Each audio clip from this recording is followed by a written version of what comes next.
High friends, welcome to my channel. 16ই December 2025 পরে কি ঘটনা ঘটতে চলেছে? হ্যাঁ, ঠিক শুনেছেন। 16ই ডিসেম্বর 2025 এই যে স্পেশাল ইন্টেন্সিভ রিভিশন পশ্চিমবঙ্গে চলছে, সে 16ই ডিসেম্বরের পরে তার ড্রাফট লিস্ট বেরোতে যাচ্ছে। ড্রাফট লিস্ট বেরোয়নি বলে এখন আমরা ঘুরে বেড়াচ্ছি আনন্দে, হা হা ও এই করে। ভাই, আমাদের ফর্ম ফিল আপ হয়ে গেছে, আমি এই লিখেছি, ওই লিখেছি, সেই লিখেছি, অমুক তমুক তমুক অমুক। কিন্তু 16ই ডিসেম্বর 2025 পর যখন দেখবেন ড্রাফট লিস্টে আপনার নাম নেই, তখনই ছটকানটা শুরু হবে, তখনই ত্রাহি ত্রাহি রব উঠবে। শুধু আপনার নয়, পশ্চিমবঙ্গের যত কোটি ভোটার আছে যাদের নাম কাটা যাবে, তাদের এবার কপালে ভাঁজ পড়বে। দ্বিতীয় ভাঁজ, তৃতীয় ভাঁজ, চতুর্থ ভাঁজ পড়বে।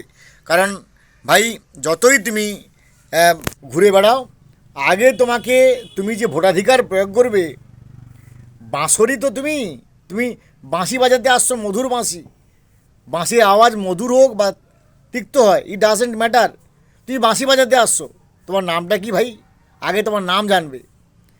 তো তুমি নিশ্চয়ই মঙ্গল গ্রহ থেকে আসোনি, তুমি নিশ্চয়ই বুধ থেকে আসোনি, তাহলে কোথা থেকে এসছো ভাই?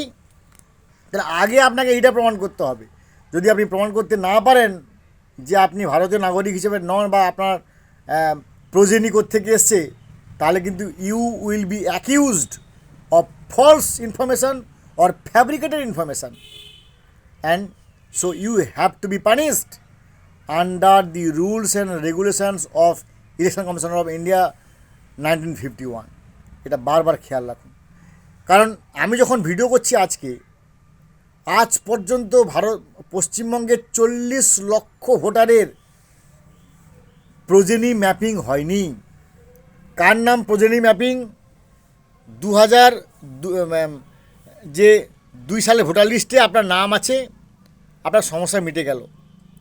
কিন্তু ধরুন 2002 সালের ভোটার লিস্টে আপনার নাম নেই, আপনি আপনার বাবাকে, আপনার মাকে, আপনার দাদুকে, আপনার ঠাকুমাকে দেখিয়ে আপনি ভোটার লিস্টে নাম উঠিয়েছেন, মানে ইউনিভার্সাল ফর্ম ফিল আপ করেছেন, ভালো। কিন্তু যদি ইআরওর যিনি আছেন ইলেকশন রেজিস্ট্রেশন অফিসার, তিনার মনে হলো যে এখানে কোনো ইনকনগ্রুয়াস ইনফরমেশান আছে, তথ্যের মিসম্যাচিং আছে, তাহলে আপনাকে ডেকে পাঠানো হবে। এই যে কথাটা বলছি, এটা বারবার মন দিয়ে শুনুন। ইতিমধ্যে 40 লক্ষ ভোটারের এইরকম ঘটনা ঘটেছে, তাদের প্রজেনি ম্যাপিং হয়নি, ম্যাচিংও হয়নি, যাদেরকে 16ই ডিসেম্বর 2025 পরে তাদের নামে নোটিশ আসতে চলেছে। এবং এর মধ্যে বেশিরভাগটি হচ্ছে বিবাহিতা মহিলারা। তো সেই বিবাহিতা মহিলাদের এই যে সমস্যা কিন্তু প্রবল। কেন না, আপনার যে অনেকের বিয়ে হয়েছে, তার কাছে নিশ্চয়ই রেজিস্ট্রি ম্যারেজ সার্টিফিকেট নেই, বা ম্যারেজ মানে তার যে বিবাহিত, তার দুটো সার্টিফিকেট হয়। আমরা নিশ্চয়ই এই বিষয়ে আমরা সবাই জানি যে ম্যারেজ সার্টিফিকেট বা রেজিস্ট্রি ম্যারেজ।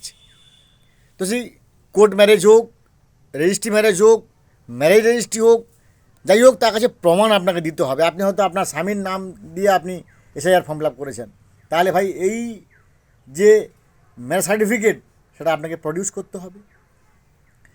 কিংবা এর আগে ভিডিওতে আমি বলেছিলাম যে আপনার বাবা জীবিত আছে, তাহলে আপনি যে ওনার মেয়ে, সেটা আপনাকে প্রমাণ করতে হবে অন ডিমান্ড, যদি ডিমান্ড করে।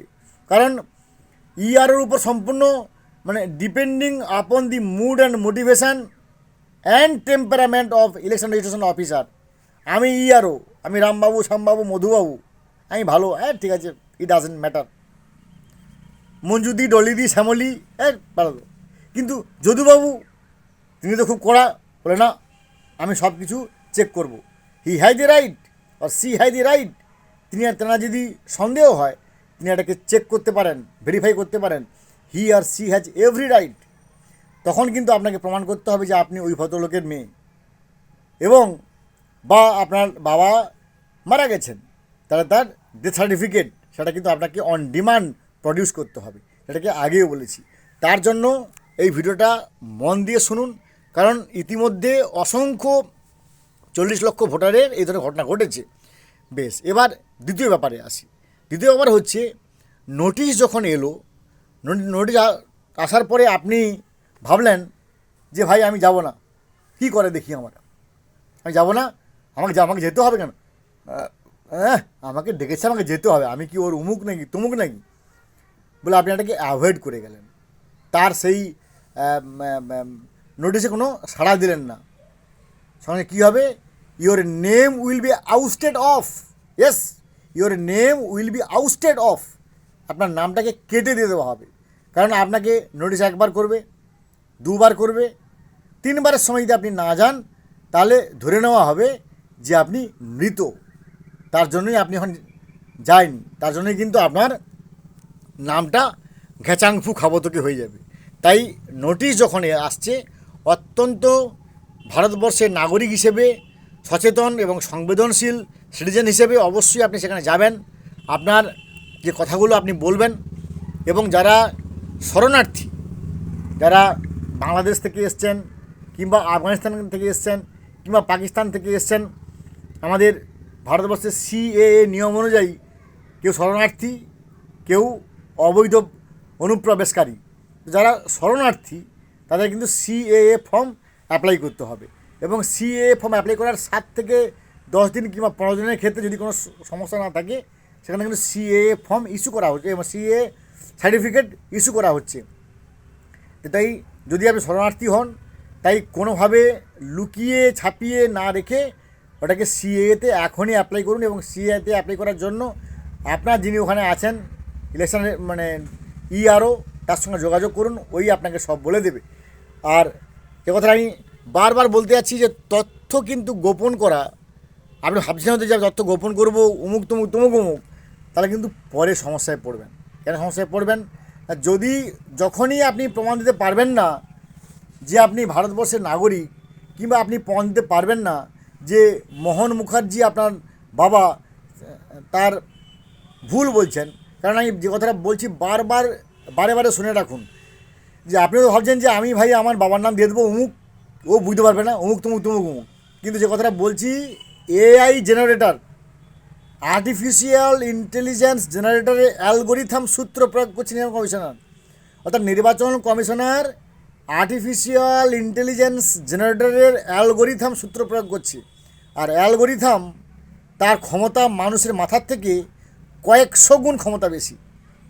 সে যখনই আপনি একটা ফর্মটাকে যদি এআই জেনারেটর অ্যালগোরিথামে পুট করে দেয়, সঙ্গে সঙ্গে ওই আধার কার্ডটা নিয়ে ওই এআই জেনারেটর মুহূর্তের মধ্যে টেস্ট করে দেখবে আপনার কতগুলো এলআইসি আছে, কতগুলো আপনার ভোটার কার্ড আছে, কতগুলো কোন কোন ব্যাংক আছে, এবং সেই সব ব্যাংকে আপনি বাবার নাম কী দিয়েছেন, তার ডেট অফ বার্থ কী দিয়েছেন, এক মুহূর্তে ধরে ফেলবে যে আপনি তথ্য মিথ্যা বলছেন।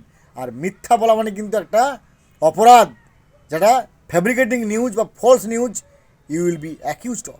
তাই বি কেয়ারফুল। ভালো থাকুন, have a good day, thanks.